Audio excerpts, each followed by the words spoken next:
और आइए अब रुक कर लेते हैं आज की सबसे अहम खबर की ओर। सरकार ने ओटीटी और सोशल मीडिया को रेगुलेट करने के लिए नई गाइडलाइन का ऐलान कर दिया है और सोशल मीडिया नई गाइडलाइन के अनुसार अब काम करेगी। आपत्तिजनक पोस्ट पर 24 घंटे में कार्रवाई करनी होगी। ऐसा कोई भी पोस्ट अगर होगा, शिकायत होती है, 24 घंटे में हटाना होगा। पोस्ट गलत पाए जाने पर इसे हटाना होगा और अश्लील पोस्ट की शिकायत होने पर कार्रवाई करनी होगी। आपत्तिजनक पोस्ट का जो सोर्स है वो बताना होगा, कहां से ये ओरिजिनेट हुआ, ये जांच की जाएगी और पोस्ट हटाने के बाद यूजर को सूचना देनी होगी। साथ ही गड़बड़ी फैलाने वालों का नाम भी बताना होगा। यूजर का स्वैच्छिक वेरिफिकेशन भी कराना होगा। तो एक वृहद, जिसे हम कह सकते हैं गाइडलाइन सोशल मीडिया को लेकर, जो कि अभी तक भारत में नहीं थी, अब जारी कर दी गई है। सरकार ने ओटीटी के लिए भी नई गाइडलाइन जारी की है और अब ओटीटी पर कोई भी कंटेंट डालने की छूट खत्म हो जाएगी। कंपनियों को कंटेंट का नियंत्रण करना होगा। कंटेंट को सेंसर बोर्ड की तरह सर्टिफिकेशन दिया जाएगा और 3 कैटेगरी में कंटेंट को दिखाया जाएगा। दर्शकों की उम्र के हिसाब से भी कंटेंट का वर्गीकरण किया जाएगा। आपको बता दें कि हिंसा, सेक्स, अश्लीलता, भाषा, ड्रग्स के आधार पर वर्गीकरण होगा, यानी उम्र के हिसाब से कौन से कंटेंट को किस उम्र का दर्शक देख सकता है, यह वर्गीकरण करना पड़ेगा। यह सेल्फ क्लासिफिकेशन को फॉलो करना होगा ओटीटी प्लेटफॉर्म्स को। आज का हमारा rational and justification for new guidelines क्या है, मैं 4-5 पॉइंट आपके सामने रखना चाहता हूं और ये बहुत इंपॉर्टेंट है। पहला है कि आपको एक ग्रीवांस रिड्रेसल मैकेनिज्म रखना पड़ेगा और इस ग्रीवांस ऑफिसर का नाम भी आपको रखना पड़ेगा।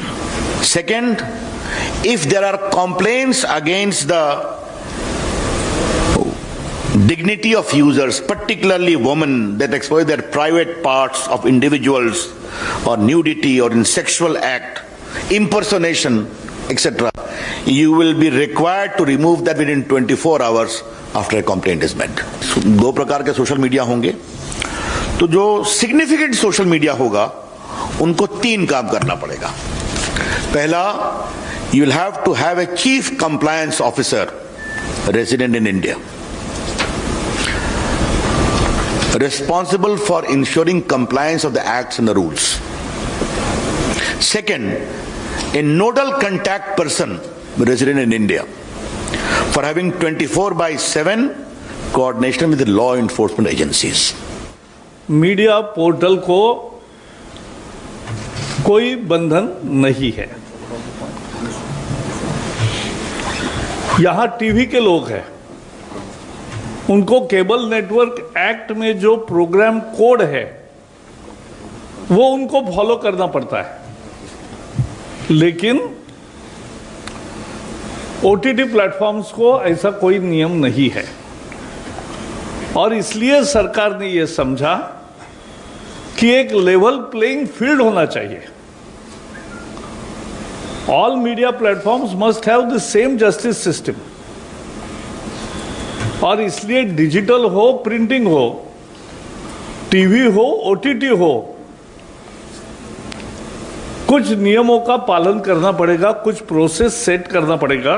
जैसे हम टीवी पे देखते हैं कि टीवी पर स्क्रॉल आता है, माफी मांगते हैं, कुछ दंड भी होता है, तो ये खुद करते हैं, सरकार नहीं करती।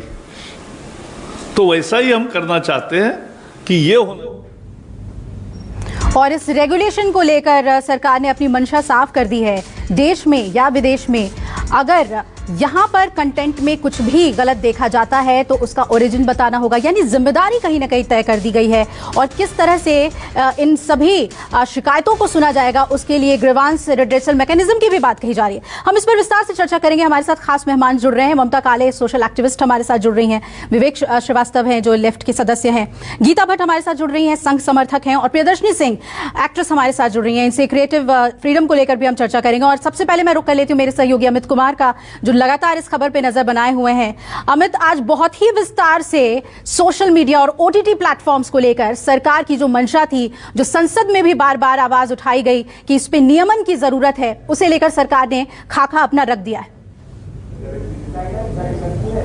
जी देखिए, बहुत लंबे समय से, क्योंकि अगर देखा जाए तो भारत में इसको लेकर कोई गाइडलाइन नहीं था, कोई रूल रेगुलेशन नहीं था, लेकिन इसको लेकर पिछले कुछ दिनों से लगातार इस बात की मांग की जा रही थी। और खास तौर से जो OTT के बाद जिस तरह से जो वेब सीरीज आ रहे थे या जो फिल्में दिखाई जा रही थी, उसमें जिस तरह का न्यूडिटी था और जिस तरह की हिंसा आ रही है, गाली गलौज शुरू हुआ, तो उसके बाद से भी इस बात की मांग हो रही थी कि कैसे इस पर एक पाबंदी नहीं, रेगुलेशन होना चाहिए, एक नियम कानून होना चाहिए कि अगर आप सोशल मीडिया पे कोई स्ट्रीमिंग कर रहे हैं तो उसके भी कुछ नियम कायदे कानून होने चाहिए। तो उसको लेकर आज उन्होंने साफ तौर पे कह दिया, जो नया गाइडलाइन है उसमें एक तरह से कहा है कि जो अभी तक जैसे टीवी और इंडस्ट्री है या फिर फिल्म इंडस्ट्री, उसी तरह से सेल्फ रेगुलेशन पर ज्यादा फोकस है इनका। सरकार ने एक बात तो कही है कि सेल्फ रेगुलेशन करना पड़ेगा और एक साथ लोगों की कमेटी OTT को बनानी पड़ेगी, जिसमें हेड जो है कोई पुराने जज होंगे या कोई सेलिब्रिटी, पुराने कोई जैसे जिसको भी रखना चाहे तो एक रखना पड़ेगा। लेकिन सबसे बड़ी बात उसमें एक और चीज है कि 13+ जो कैटेगरी होगी उसके लिए कुछ पैरेंटल लॉक जैसी बातें भी होंगी, तो ये बड़े लेवल पे होगी। पूरा जो डिटेल है वो आना बाकी है, देखना पड़ेगा किस तरह से होगा। लेकिन हाँ, एक कदम आगे बढ़ाई है कि जहां पर सोशल मीडिया में और तमाम जगहों पर जिस तरह की बातें आ रही है, गाली गलौज से लेकर बहुत सारी बातें सामने आती है, न्यूडिटी आपने देखा फेसबुक ट्विटर में किस तरह से चीजें की जा रही है, तो उसको लेकर भी एक गाइडलाइन पहली बार भारत में मुझे लगता है IT मिनिस्ट्री और NB मिनिस्ट्री की तरफ से ज्वाइंटली बनाया गया है, ताकि जो एक जो सोशल मीडिया, क्योंकि अगर आप देखिए तो धीरे धीरे लोग अब सोशल मीडिया की तरफ कन्वर्ट हो रहे हैं। लोग खुलकर सोशल मीडिया में न सिर्फ अपनी बातें कर रहे हैं बल्कि फिल्मों से लेकर तमाम चीजें आ रही है। तो ऐसे में एक जरूरी भी था कि एक गाइडलाइन हो, रूल रेगुलेशन हो, और उसको आज भारत सरकार की तरफ से सामने रखा गया। अमित, अगर देखा जाए 40 से ज्यादा OTT प्लेटफॉर्म्स है, जिसमें कि इंटरनेशनल प्लेटफॉर्म सबसे ज्यादा भारत में देखे जाते हैं। नेटफ्लिक्स हो गया, अमेजॉन प्राइम हो गया। ऐसे में अगर हम इनके कंटेंट को देखें तो इसे लेकर सबसे ज्यादा हो हल्ला होता था, हिंसा तक की तस्वीर देखने को मिलती थी। अगर हम आज के पूरे प्रेस कॉन्फ्रेंस को देखें तो सरकार की एक मंशा जो बिल्कुल सख्त तौर पे देखने को मिल रही थी कि अब सख्ती बरती जाएगी, संप्रभुता के साथ आप नहीं खेल सकते हैं। इवन ट्विटर और फेसबुक को लेकर भी जो बातें कही गई कि कभी भी आप डिसेबल कर दें, कभी भी डिलीट कर दें, ये नहीं चलेगा, आपको पहले बताना पड़ेगा यूजर को। हाँ देखिए, सबसे बड़ी बात कि ये बातें तो है, क्योंकि अगर आप देखिए कि पिछले कुछ दिनों में जब अमेरिका में सबने देखा कि वहाँ पर कैपिटल हिल में जिस तरह से हिंसा हुई, उसकी सब तरफ से निंदा हुई। यही चीज रविशंकर प्रसाद ने साफ तौर पे कहा कि जो डबल स्टैंडर्ड दिखता है सोशल मीडिया में वो नहीं होना चाहिए, कि आप कैपिटल हिल की हिंसा की निंदा करते हैं लेकिन लाल किला पर जहाँ पर प्रधानमंत्री वहाँ पर झंडा फहराते हैं, वहाँ पर जो लोग चढ़ जाते हैं अलग अपने धर्म का झंडा फहरा रहे, तो उसको आप जायज ठहराते हैं। तो इस तरह के डबल स्टैंडर्ड चीजें नहीं होती। तांडव में देखा गया कि किस तरह से राम को और रामायण से चीजों को दिखाने की कोशिश की। तो एक जो भारत की संस्कृति है, जो भारत का कल्चर है, उसके साथ जहां पर अगर छेड़छाड़ होता है, अभी आपने देखा कि एक रेहाना का वो न्यूड ट्विटर पे फोटो आया था जिसमें उसने भगवान गणेश का लॉकेट पहना हुआ था। तो इस तरह की चीजें जो है उस सब पर कहीं ना कहीं रोक लगाने की कोशिश है कि ऐसी चीजों को लेकर कम से कम जो लोग डाल रहे हैं, धार्मिक भावनाओं का भी ख्याल रखा जाएगा, आपको रखना होगा कंटेंट में अपने, और साथ ही जो यूजर्स की ताकत है वो भी इस गाइडलाइन में सुनिश्चित की जाएगी सरकार की तरफ से। जो आज प्रेस कॉन्फ्रेंस में बात सामने आई है, 3 महीने में ये कानून लागू हो जाएगा, और किस तरह से OTT प्लेटफॉर्म्स और सोशल मीडिया सेल्फ रेगुलेट होते हैं ये देखना बहुत दिलचस्प होगा। हमारे साथ मेहमान जुड़े हुए हैं, उनका हम रुख करते हैं। सबसे पहले गीता भट्ट जी, आपके पास आना चाहूंगी, किस तरह से देखते हैं आप इसे, क्योंकि जब भी चर्चा होती थी आप लोग कहते थे कि नियमन की जरूरत है, रेगुलेशन की जरूरत है, अभी कैसे सवाल उठा सकते हैं। अब जबकि रेगुलेशन आ गया है, कैसे लागू होगा, ये तमाम बातें आप लोगों के जहन में होंगी। जी बिल्कुल, और ये एक स्वागत योग्य कदम है, क्योंकि ये देखा गया कि सोशल मीडिया में और जिस प्रकार से इंटरनेट जो है जितनी सरलता से आज सभी के हाथ में उपलब्ध है, एक 12-13 साल के बच्चे के भी हाथ में जब इंटरनेट की सुविधा उपलब्ध है, ऐसे में उनके ऊपर किस प्रकार का प्रभाव पड़ता है। OTT प्लेटफॉर्म में जिस प्रकार का कंटेंट दिखाया जा रहा है, अगर उसके ऊपर कोई नियम कानून नहीं लगेगा तो वह सभी के लिए एक समान उपलब्ध है। तो अपने आप समाज में उसका एक जिस प्रकार से उसका एक दुष्प्रभाव पड़ रहा था, उसको भी काउंटर करने की आवश्यकता थी। दूसरी, खास करके महिलाओं को लेकर जो उनकी मर्यादा, उनकी गरिमा को लेकर कई बार जो प्रश्न चिन्ह जो है किसी कंटेंट में या फोटोग्राफ के द्वारा लगाया जा रहा है, उसका कहीं भी जो रिड्रेसल नहीं था, जो कोई शिकायत होती थी उसका कोई रिड्रेसल मैकेनिज्म नहीं था। तो एक जो चलिए गीता जी, यानी आप स्वागत कर रही है इस बात का। ममता काले जी, आपसे समझना चाहेंगे, अभी पीछे कुछ दिन पहले ही जब तांडव को लेकर तांडव मचा हुआ था, अब लग रहा है कि ओटीटी पे जब ये सख्ती बरती जाएगी तो इस तरह के दृश्य देखने को नहीं मिलेंगे। स्वागत करती हैं आप इस फैसले का सरकार की? जी बिल्कुल स्वागत करती हूँ, और ये बोलना चाहूंगी कि ये बहुत ही मोस्ट और लॉन्ग अवेटेड डिसीजन था, बट कोई बात नहीं, देर से आया लेकिन आ गया। क्योंकि जिस प्रकार का तांडव, आपने सही बोला, तांडव ओटीटी प्लेटफॉर्म्स पर देखा जा रहा था, वो तांडव केवल सनातन धर्म को लेकर के नहीं था। आर्म्ड फोर्सेस सर्विसेज के बारे में कुछ भी बोल दिया जाता था, धर्मों के बारे में कुछ भी बोल दिया जाता था, महिलाओं की मॉडेस्टी को कभी भी किसी भी प्रकार से हनन कर दिया जाता था। तो क्रिएटिव फ्रीडम के नाम पर इतनी सारी गलत चीजें हो रही थी कि जिसके पीछे मतलब एक कहते हैं ना, बेलगाम घोड़े जैसी स्थिति हो गई थी, और घोड़े उसको रोकने वाली सामर्थ्य नहीं रख पाता। तो ये बहुत ही एक बहुत वेलकमिंग स्टेप लिया है गवर्नमेंट ने, और मुझे बहुत अच्छा लगा जब अभी रविशंकर जी बोल रहे थे कि महिलाओं के ऊपर जो खास तौर पर टिप्पणियां होती हैं, उनके बारे में बातें बोली जाती हैं, उस पर विशेष किया जाएगा, क्योंकि बहुत ज्यादा इसकी आवश्यकता है देश के अंदर। जी बिल्कुल। विवेक श्रीवास्तव जी, आपसे जानना चाहेंगे कि लगातार जब इस तरह के मसले उठते हैं तो आप कहते हैं कि फ्रीडम ऑफ स्पीच और क्रिएटिव फ्रीडम को कहीं ना कहीं दबाने की कोशिश की जा रही है, लेकिन जहां सेल्फ रेगुलेशन की बात सरकार कह रही है, यानी जिम्मेदारी आप ही के पाले में दी जा रही है, आप कैसे देखते हैं इस फैसले को? बिल्कुल गलत है सरकार का कदम, और हम इसकी निंदा करते हैं।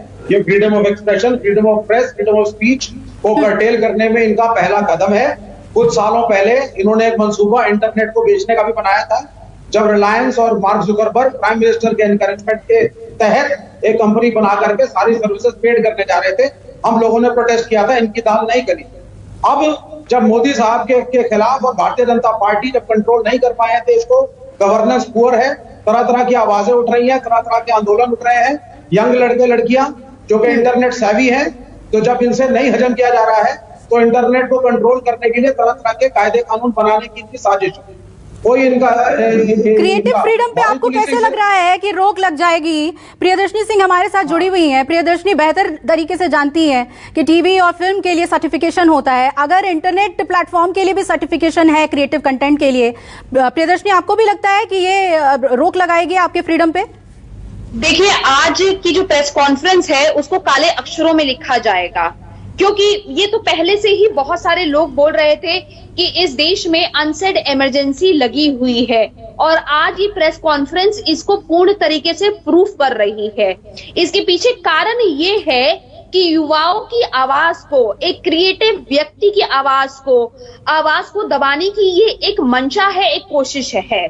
हम फ्रीडम ऑफ एक्सप्रेशन की बात करते हैं, हम ये बात करते हैं कि कम से कम हमें कोई एक ऐसा प्लेटफॉर्म मिला है जहां पे अभिव्यक्ति की आजादी है। क्या इससे अभिव्यक्ति की आजादी पे अंकुश नहीं लगेगा? क्या इसको भी, ओटीटी प्लेटफॉर्म को भी आप एक minute Priyadarshini, WhatsApp users 53 crore, YouTube users 44 crore से ज्यादा, फेसबुक यूजर्स 41 करोड़ से ज्यादा, इंस्टाग्राम यूजर्स 21 करोड़ से ज्यादा, ट्विटर यूजर्स लगभग 2 करोड़। आप ऐसे में ये मान रही हैं कि कोई जिम्मेदारी नहीं है? आप जो लिखते हैं, आप जो कहते हैं, या अगर आप अभिनय के माध्यम से भी जो कर रहे हैं, आपकी कोई जिम्मेदारी नहीं है, तो डिस्क्लेमर्स क्यों लगाए जाते हैं फिल्मों से पहले या सीरियल से पहले?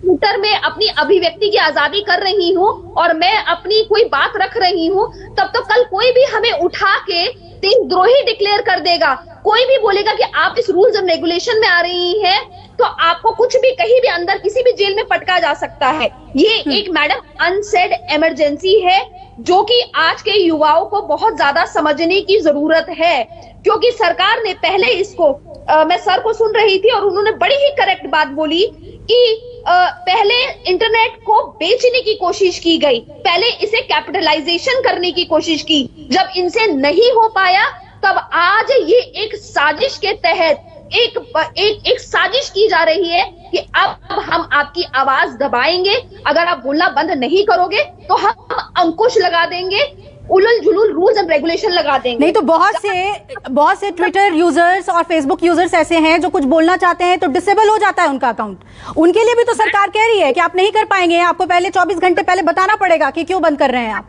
तब होता है जब कुछ पार्टी के कुछ एक्स्ट्रा कार्यकर्ता एक्टिव हो जाते हैं और एक की डिजिटल मॉब लिंचिंग करते हैं। जब डिजिटल मॉब लिंचिंग होती है तब डिसेबल होता है। बस एक बात बता दीजिए प्रियदर्शनी, आपको ये नहीं लगता कि कोई इंटरनेशनली हमें कंट्रोल करे, इससे अच्छा हमारे अपने देश में अपना नियंत्रण हो?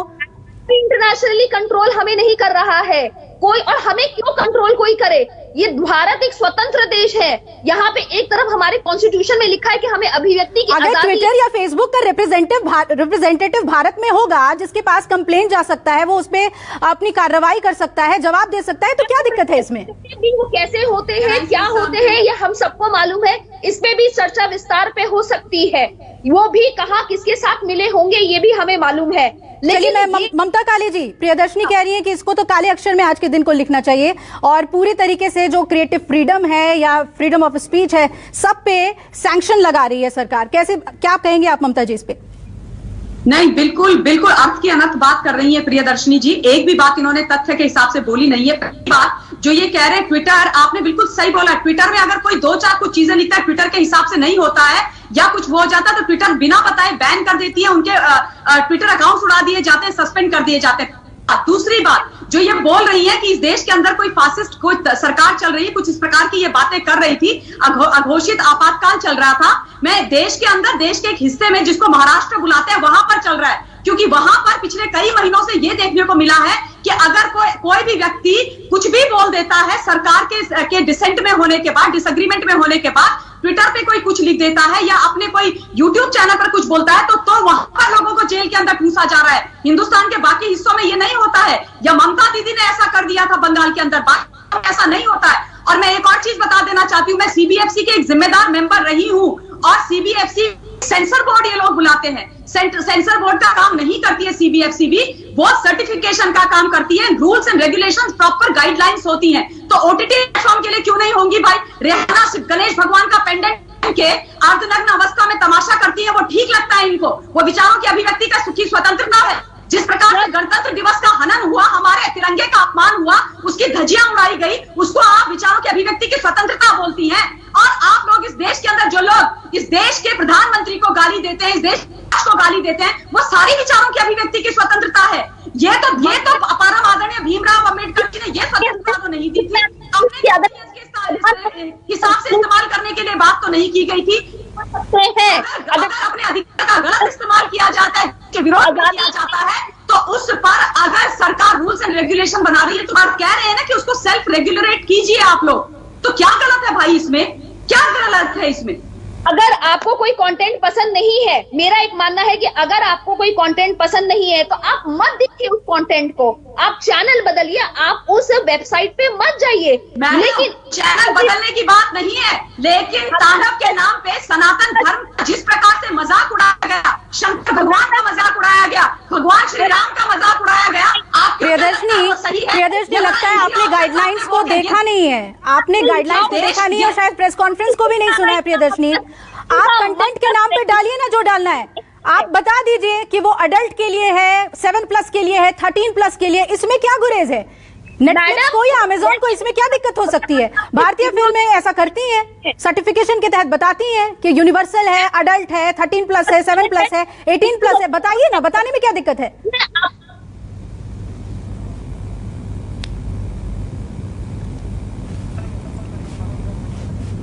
विवेक जी भी हमारे साथ जुड़े हुए हैं। विवेक जी, अगर आप इसे कह रहे हैं कि ये कोई पॉलिटिकल मूव है, तो ये भी तो सोचिए कि संसद में अगर 50 से ज्यादा सवाल सिर्फ ओटीटी प्लेटफॉर्म्स और सोशल मीडिया रेगुलेशंस को लेकर पूछे जाते हैं, तो सरकार को कदम तो उठाना होगा ना? नहीं, इंटरनेट एक फ्री चीज थी, इंटरनेट फ्री इंफॉर्मेशन एक्सचेंज का एक प्लेटफॉर्म है, और ये हमारे ही देश में नहीं, सभी देशों में ऐसा है। इसको रेगुलेट करना कॉमन सिटीजन की व्यक्ति की आजादी को दबाना है, इसको कर्टेल नहीं करना चाहिए, मेरा ये मानना है। और दूसरी बात है कि देखिए, हाँ, देखिए दूसरी बात है, मैं प्रियदर्शनी जी आपके पास आती हूँ। विवेक जी से एक सवाल है मेरा, वो सुनना बहुत जरूरी है कि आखिर सरकार पे सवाल क्यों उठ रहे हैं इस रेगुलेशन को लेकर, क्योंकि संसद के अंदर इस पर मांग हुई थी और जितनी भी सिविल सोसाइटीज है उनकी तरफ से भी मांग हुई थी कि हर उम्र के बच्चे के पास मोबाइल है, एक रेगुलेशन लेकर आइए। नहीं, देखिए ये आपको ये समझना पड़ेगा, वो बच्चों का रेगुलेशन अलग चीज हो जाती है, लेकिन कहीं ना कहीं आप भी ये मानेंगी और हम सबको ये मानना पड़ेगा कि आज का हिंदुस्तान 50 साल पहले का इंडिया नहीं है। बहुत सारे कल्चरल चेंजेस आ चुके हैं। और अगर हम मैरिज के इंस्टीट्यूशन को देखें, लव मैरिजेस ज्यादा बढ़ी हैं, इंटरकास्ट मैरिजेस ज्यादा बढ़ी हैं, इंटर रिलीजियस मैरिजेस भी ज्यादा बढ़ी हैं। तो कल्चर समय के साथ पृथ्वी पे हर जगह पे चेंज होता है, उसको एक्सेप्ट आपको करना पड़ेगा। अब आप साहब, आज जब एक लड़का और लड़की दोनों आज तो लड़कियां बहुत आगे हैं, खुद कमा रही है, खा रही है, सक्षम है, अच्छे अच्छे कैरियर्स में हैं, तो अब आप एक लड़की से उम्मीद करें कि वो सास भी गई बहुत ही सीरियल की तरह साड़ी ओढ़ करके वो सबको खुश करती फिरे परिवार में, तो ये सब चीजें हमें बदलनी होंगी। We need to be modern and more scientific. आपको रेगुलेट करने वाली जो आपकी इच्छा है, इसको दबाना होगा, गलत है रेगुलेट करना। वो रेगुलेट करने की बात नहीं कह रहे हैं, वो कह रहे हैं कि सेल्फ रेगुलेट कीजिए। विवेक जी वो कह रहे हैं कि सेल्फ रेगुलेट कीजिए, हमारा सिर्फ ओवरसाइट मैकेनिज्म होगा, आप सेल्फ रेगुलेट कीजिए। जिस तरह से टेलीविजन करता है उसी तरह से आप कीजिए। परिभाषा क्या होगी? सुप्रीम कोर्ट ने आज कुछ ही दिनों पहले कहा था कि अगर कोई लिव इन पार्टनर के साथ भी रहता है और फिर भी कुछ है तो कुछ मेंटेनेंस देना पड़ेगा। यानी कि लिव इन पार्टनरशिप भी आज के जमाने में जायज कोर्ट तक ने कर दी है। क्या है रेगुलेटरी मैकेनिज्म? कौन डिफाइन करेगा? क्या है रेगुलेशन? सेल्फ रेगुलेशन कौन करेगा? घर घर में नए नए एप्लीकेशन बनेंगे अगर, तो सब लोग सेल्फ रेगुलेशन करेंगे? Is it possible? ये बेसिकली एक पहला कदम है। सरकार कंट्रोल करना चाहती है और धीरे धीरे कर करके उस तरफ ये बढ़ रही है। हमें इसका खंडन करना चाहिए। गाली गलौज, सेक्सुअल डिस्क्रिमिनेशन, अब्यूजिव लैंग्वेज, अगर इस पर सरकार एक कदम उठाती है तो इसमें क्या गलती है? विवेक जी, आप सेवी लीडर हैं, आप मेरी बात सुन लीजिए एक बार। इसी तरह से पोर्न साइट्स को लेकर भी सरकार नियम लेकर आई थी, कानून लेकर आई थी, तब क्या वो सामाजिक दृष्टि से उठाया हुआ गलत कदम था? नैतिक दृष्टि से उठाया हुआ गलत कदम था? को फोन कॉल करते हैं, हम एक दूसरे को मोबाइल पे बात करते हैं, तो क्या सरकार डिसाइड करेगी क्या भाषा होनी चाहिए मेरी और मेरे मित्र के बीच में? उसी प्रकार से व्हाट्सएप भी दो लोगों के बीच का कम्युनिकेशन है, चार दोस्त मिलकर के आपस में बात करते हैं, तो आप डिसाइड करेंगे क्या स्कूल या कॉलेज के बाहर? सुनिए पहले, अरे भैया आजकल जो पॉलिसी होते हैं, आप स्कूल कॉलेज के बाहर करके आप बच्चों को सिखाएंगे गाली होना हो, ये चीजें नैतिकता नेचुरल तरीके से आती है और सरकार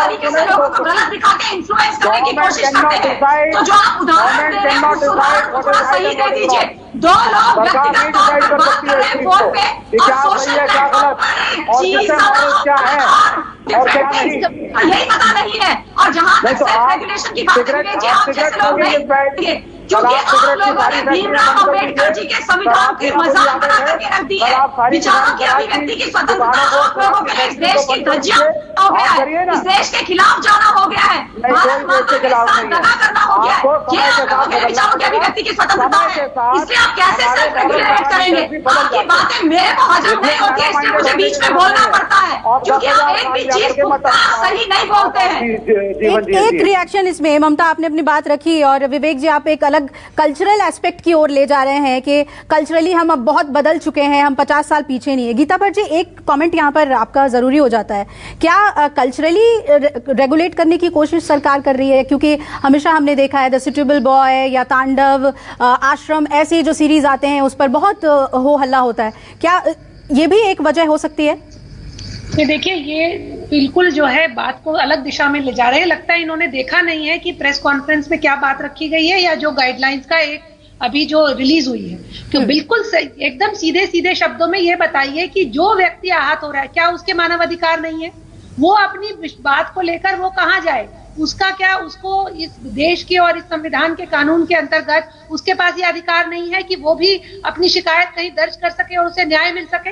बात यहाँ सिर्फ इतनी है, कंटेंट की तो कहीं सरकार ने बात ही नहीं कही। और बिल्कुल आपने ठीक कहा कि सिर्फ सेल्फ रेगुलेशन की बात कही है। जिस प्रकार से टेलीविजन चैनल्स कर रहे हैं, जिस प्रकार से अखबारों के लिए प्रेस काउंसिल ऑफ इंडिया है, अगर कोई भी शिकायत है तो दर्ज होती है, सुनी जाती है। और इतने न्यूज पोर्टल्स हैं, डिजिटल न्यूज पोर्टल्स हैं, जिनका पता ही नहीं है कि, और आज मंत्री जी ने कहा भी कि वो कहीं पता ही नहीं है कि कितने न्यूज पोर्टल्स हैं। कोई भी अपना रजिस्टर करके बना लेता है और उसके ऊपर कुछ भी छाप लेता है, और जिसकी वजह से हमने कई बार देखा कि कई बच्चों के जो अगुवाई को लेकर जिस प्रकार से गलत बातें छपी गई, उसकी कई जगह जो है कई लोगों को भीड़ ने मिलकर मार दिया इस बात को लेकर, सोच के कि ये बच्चों को उठा के ले जा रहे, कहीं भी कुछ भी कंटेंट जनरेट हो रहा है, तो कहीं ना कहीं कुछ तो मर्यादित करने की आवश्यकता है। अगर लिखने वाले की अभिव्यक्ति की स्वतंत्रता है, तो जो आहत हो रहा है उसकी भी तो अभिव्यक्ति की स्वतंत्रता है, उसको भी तो शिकायत करने का अधिकार है। कहीं ना कहीं वही प्रावधान बस यहाँ दिया गया है, और वो भी जो सोशल मीडिया कंपनीज हैं उनको सर्वप्रथम उन्हीं को इसको करना है। उस पे भी अगर वो सेटिस्फाई नहीं होंगे तब जाके उसके लिए एक जो है जुडिशियल कोई मजिस्ट्रेट के रिटायर्ड जज के अंडर एक कमेटी बनाई जाएगी। लेकिन इस पर प्रियदर्शनी जल्दी से एक आपका टेक भी चाहिए प्रियदर्शनी। ठीक है, आपको लग रहा है क्रिएटिव फ्रीडम इसमें जो है वो दबाने की कोशिश की जा रही है, लेकिन जो बाकी जो प्रावधान है अगर आपने समझा उस चीज को। जी, सहमत नहीं हूँ मैं, ममता जी की बातों से किसी भी एक बात से सहमत नहीं हूँ। सबसे पहली बात कि अगर आप सरकार की किसी पॉलिसी के खिलाफ बोल रहे हैं तो आप देशद्रोही नहीं हैं। अगर आप ट्विटर में अपनी अभिव्यक्ति कर रहे हैं, आपके किसी व्यू से अगर मैं पॉइंट ऑफ व्यू नहीं रखती हूं तो आप मत देखिए, मत मुझे फॉलो करिए। सिंपल, बहुत ही सिंपल बात है। लेकिन क्योंकि आपको मालूम है कि जो ये व्यक्ति बात बोल रहा है वो करेक्ट बोल रहा है, सही बोल रहा है, और आज का युवा जी ये तो बहुत अजीब बात है। मुझे क्या मालूम कि तांडव में क्या कंटेंट है? जब तक मैं देखूंगी नहीं मुझे कैसे पता चलेगा कि मेरी भावनाएं इसमें आहत होने वाली हैं? ये तो बहुत ही मतलब प्रिजम्पशंस पे आप बात, एजम्पशंस पे बातें रख रही हैं प्रियदर्शनी जी। कोई भी कंटेंट अगर सभी के लिए आ रहा है उसके लिए कोई डिमार्केशन नहीं है कि ये अडल्ट देखेगा या बच्चा देखेगा, तो मुझे कैसे मालूम होगा कि उसमें क्या कंटेंट है? आपने टेलीविजन में फैला रखा है, जो जिस तरीके से आपने पोर्ट्रेट करने की कोशिश की है एक इंडियन बहू को, वही आप विष फैलाना चाहते हैं, वही धर्म का विष आप फैलाना चाहते हैं। चलिए, अलग अलग तरह के रिएक्शंस आ रहे हैं। अभी 3 महीने हैं कानून आने में, उससे पहले अलग अलग बातें, कुछ लोग स्वागत कर रहे हैं, कुछ लोग इसकी क्रिटिसिज्म कर रहे हैं। एक छोटे से ब्रेक के लिए हम रुक रहे हैं और फौरन लौटेंगे, बने रहिए हमारे साथ। नमस्कार, मैं हूं मानक गुप्ता। अगर आपको हमारा ये वीडियो पसंद आया हो तो इसे लाइक और शेयर जरूर करें, और हां, हमें सब्सक्राइब और फॉलो करना ना भूलें ताकि आप देश और दुनिया की कोई खबर मिस ना करें।